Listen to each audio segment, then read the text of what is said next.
Bonjour Monsieur Patoumou. Nous allons parler un peu du moteur, le fonctionnement du moteur à essence à 4 temps. Tout d'abord, nous allons parler du radiateur. C'est le système, ça fait partie du système de fonctionnement du refroidissement. Nous avons ici notre alternateur qui intervient dans l'électricité, qui charge notre batterie. Nous avons ici notre allumeur combiné avec les distributeurs. Nous avons notre carburateur ici. Nous avons les différents types de collecteurs. Nous avons les collecteurs d'admission et les collecteurs d'échappement. Les collecteurs d'admission, c'est la voie par laquelle passe de l'air frais pour rentrer dans la chambre de combustion. Les collecteurs d'échappement, c'est la voie par laquelle dégagent les gaz brûlés, passant par les collecteurs pour aller au niveau de l'échappement pour sortir. Nous avons les pistons à l'intérieur dans le cylindre où se produit la combustion. Ici, nous avons notre allumeur.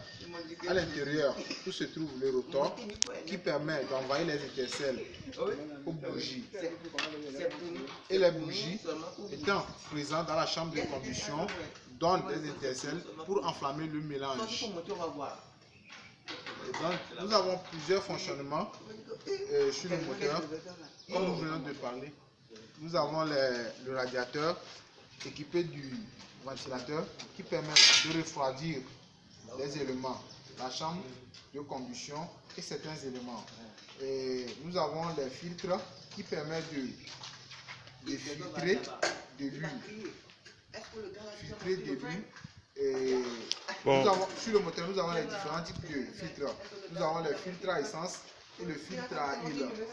Le filtre à essence, comme vous l'attendez, ça permet d'évacuer les impuretés. Quand vous attendez le nom. Mais monsieur, vous pouvez nous parler du fonctionnement, en bref, du fonctionnement du moteur à 4 temps? Ok, le fonctionnement du moteur à 4 temps, nous avons, comme vous l'attendez, 4 temps. Nous avons l'admission, nous avons la compression, nous avons la combustion détente, nous avons l'échappement. Qu'est-ce qui se passe à l'admission? À l'admission, c'est l'air frais qui entre dans la chambre de combustion avec de l'essence, se pulvérise dans la chambre de combustion et le piston redescend. Dans le phase de compression, ça comprime de l'air frais pour que ça devienne quoi? Ça se chauffe. Et les bougies qui envoient de l'étincelle pour enflammer le mélange. Dans la phase de combustion détente, c'est la phase du moteur même, le temps moteur. On appelle le temps moteur, combustion détente ou le temps moteur. C'est là, le mélange étant enflammé, ça donne une puissance qui repousse le piston vers le bas. Vous voyez? Et après tout, ça se comprime pour faire sortir de là du gaz enflammé. Je ne sais pas si vous comprenez un peu. Ok. Nous avons sur le système de refroidissement, nous avons les durites ici, nous avons la pompe à eau, nous avons on appelle Quel est le rôle de la pompe à eau? Le rôle de la pompe à eau, elle permet de centrifuger du liquide de refroidissement, aussi augmenter la vitesse du liquide de refroidissement vers le moteur pour pouvoir bien refroidir les éléments. L'huile aussi, l'huile à moteur comme les gens l'appellent d'habitude, l'huile à moteur, elle aussi, elle permet de lubrifier les organes, aussi de refroidir les organes. Le manque de tous ces organes peut causer des défaillances, mais bizarrement, beaucoup de personnes ignorent ces genres de trucs. Et c'est des trucs très dangereux, comme le liquide de refroidissement et l'huile de refroidissement aussi. C'est des choses, c'est des choses essentielles à ne pas ignorer, à ne pas blâmer avec. Okay.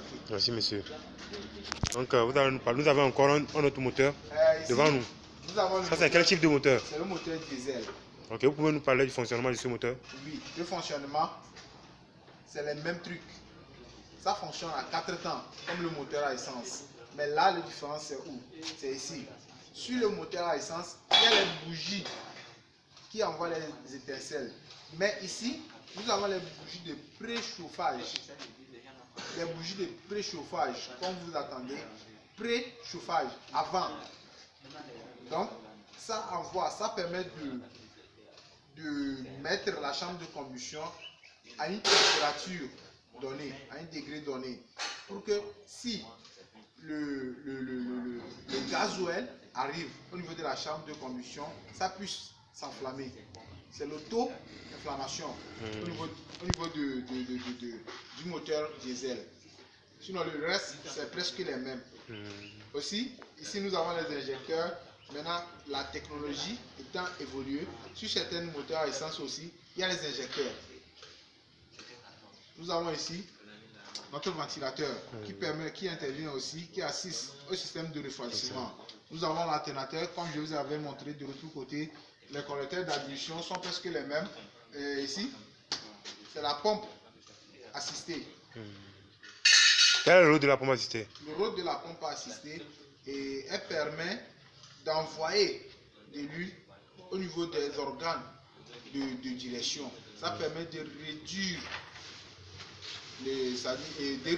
la force pour que le volant soit très manuel, quoi. Ça réduit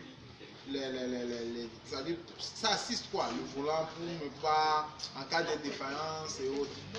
Je sais pas si vous comprenez. Okay. Est-ce que vous avez encore d'autres questions à poser? Non, monsieur, merci. Ok. Je vais parler un peu de notre centre. Parlez-nous un peu de votre centre. Okay. Et la situation. Notre centre, c'est le CFT, comme vous attendez, Centre international de formation technique, qui se trouve au niveau de Sylviopé, non loin de TV7, sur la route de Palimé. Au CIFT, ou CFT, c'est un centre de formation technique qui accueille des jeunes, qui forme des jeunes pour l'avenir de demain. Vous n'allez jamais regretter si vous envoyez vos enfants ou vos élèves ici pour une formation. Vous serez complètement content de notre formation. Merci beaucoup. Merci. Ok, merci à vous aussi.